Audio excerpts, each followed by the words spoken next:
오늘 이 시간은요, 이형민 세브란스 병원 진단검사의학과 교수와 함께 코로나19 상황 저희가 짚도록 하겠습니다. 어서 오십시오.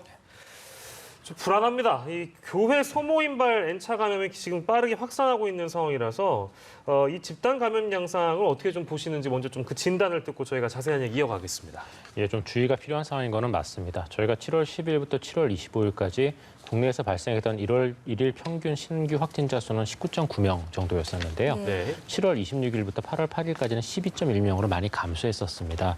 그런데 8월 8일과 8월 9일에 각각 30명과 17명의 국내 확진자가 발생을 했고, 이 국내 확진자의 대부분이 수도권의 그 한 지역에 위치한 두 개의 교회와 관련된 집단 감염 형식이며, 그다음에 이러한 교회와 관련된 집단 감염이 다단계나 어린이집 또는 그 시장 등으로 지금 전파되고 있는 양상이라서요. 이에 대한 주의가 필요한 상황이라고 볼 수 있습니다. 네, 말씀해 주신 것처럼 이 교회발 감염이 지금 남대문 시장으로까지 번져서 집단 감염이 발생을 했는데, 지금 이 남대문 시장 같은 경우는 서울 한복판에 위치해 있고 워낙 유동인구가 많은 곳이라 더 우려가 됩니다. 어떻게 진단하세요? 예, 맞습니다. 말씀 주셨던 그러한 지금 남대문 시장 관련된 그 집단 감염은 경기 고양의 이제 반석교회의 교인분이 남대문 시장에 근무하시던 분이다 보니까 이분을 통해서 이제 그 남대문 시장 상인 중에 이제 8분이 지금 감염이 됐습니다. 그래서 이분들을 통해서 그 남대문 시장을 통한 집단 감염이 있지 않을까 좀 굉장히 우려들을 많이 하고 계시는데요. 그 이유가 이제 하루 평균 30만 명이 시장을 방문하기 때문인데, 다행스러운 것은 이 지금 문제가 된 그 상가의 경우에 있어서는 그동안 그 방문자의 숫자나 그다음에 손님의 숫자가 좀 적었었다고 합니다. 그다음에 이제 근무하는 이제 사람의 숫자도 많지 않았었기 때문에 비교적 집단 감염의 발생 숫자는 적다고 얘기를 하지만 워낙 유동인구가 많은 지역이고 그다음에 또 왔다 갔다 하면서 또 노출이 될 가능성도 있기 때문에 여기에 대한 주의를 계속 기울이고는 있어야 될 것 같습니다. 네, 같은 건물 근무자가 좀 적다는 부분은 아무튼 조금 안심이 되긴 합니다만, 어쨌든 추가 감염에 대한 가능성 좀 열어놓고 좀 철저하게 조사를 해야 될 것 같고요. 자, 그리고 경기 김포의 한 교회에서도 교인 6명이 확진 판정을 받아서요. 이 교회 역시 이제 혹시나 방역 수칙이 제대로 지켜지지 않았던 부분이 있다면 그 부분도 좀 조사를 해야 되겠죠?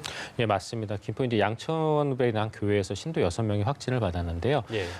이 김포시 관계자에 의하면 밀폐 공간에서 빈번하게 이제 예배를 드렸다고 합니다. 근데 지금 이 교회 같은 경우는 문제가 첫 확진자의 증상 발현 열흘 후에 확진이 됐거든요. 그래서 열흘 동안에 이제 노출 경력이 있기 때문에 이 사이에 얼마나 지역 사회에 이분이 노출이 되고 그다음에 여러 접촉을 가졌느냐에 따라서 김포 지역에서의 어떤 집단 감염의 여부가 결정이 될 것 같습니다.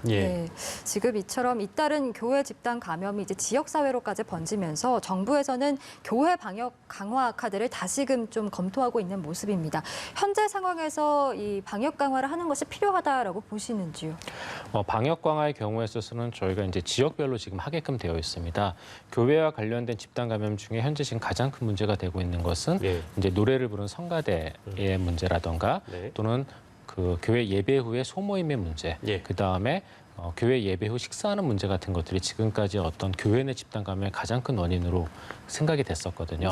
그래서 이 세 가지를 삼가해 주도록 사실은 그동안 정부에서 요청을 했었다가 7월 24일 날 저녁 6시부로 이제 이러한 그 강화된 방역이 이제 해제가 됐었는데요.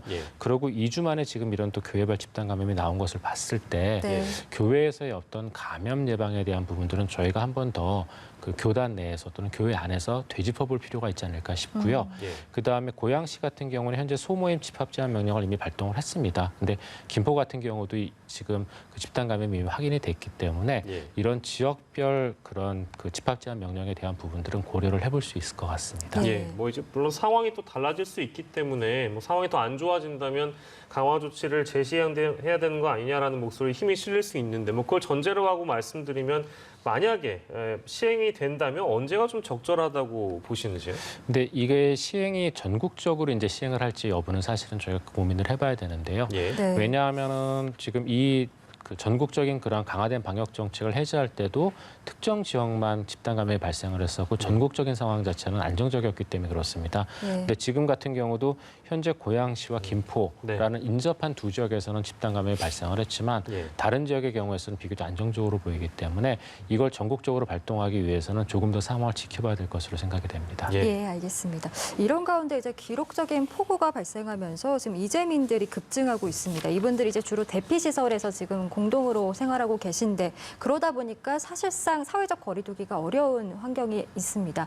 이렇게 되면 이제 코로나19에 좀 취약한 약한 고리가 될 수 있다라는 우려까지 나오고 있는데요. 어떻게 좀 보고 계신지요? 네, 맞습니다. 당연히 이분들에 대해서는 저희가 조금 더 주의를 기울여 봐야 되고요. 현재 이재민 규모가 11개 시도에서 6천여 명 정도로 알려져 있습니다. 네. 그러면 이 정도 분들이 집합해서 생활을 하게 되면 당연히 그 안에서 여러 감염 질환 같은 게 전파될 수 있는 가능성이 높아지거든요. 예. 그래서 흔히 이렇게 물과 관련되는 수인성 감염병도 생각을 해야 되지만 예. 현재 국내에서는 코로나19도 아직 남아있는 상황이기 때문에 예. 이에 대한 주의도 필요할 것으로 생각이 됩니다.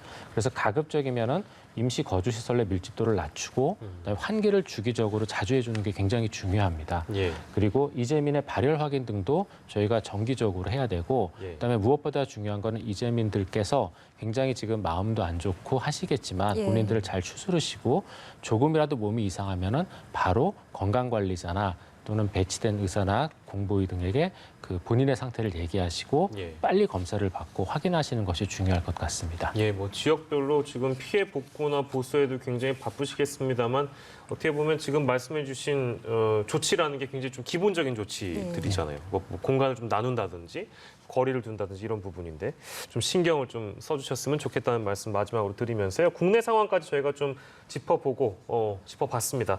오늘은요 이형민 세브란스 병원 진단검사 의학과 교수와 함께 코로나19 국내 상황 정리했습니다. 교수님 고맙습니다. 고맙습니다.